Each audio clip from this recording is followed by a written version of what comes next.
کہتے ہیں محمود غزنوی کا دور تھا، ایک شخص کی طبیعت ناساز ہوئی تو طبیب کے پاس گیا اور کہا کہ مجھے دوا بنا کے دو۔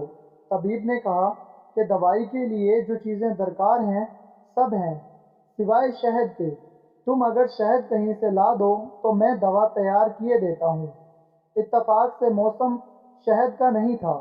اس شخص نے حکیم سے ایک ڈبیا لی اور چلا گیا۔ لوگوں کے دروازے کھٹکھٹانے لگا مگر ہر جگہ مایوسی ہوئی۔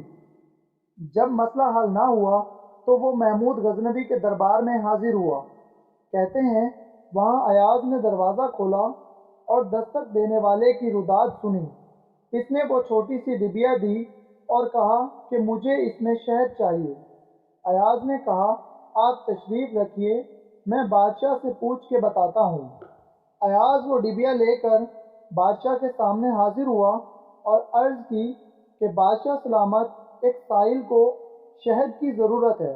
بادشاہ نے وہ ڈبیا لی اور سائیڈ میں رکھ دی۔ ایاز کو کہا کہ 3 بڑے ڈبے شہد کے اٹھا کے اس کو دے دیے جائیں۔ ایاز نے کہا حضور اس کو تو تھوڑی سی چاہیے، آپ 3 ڈبے کیوں دے رہے ہیں؟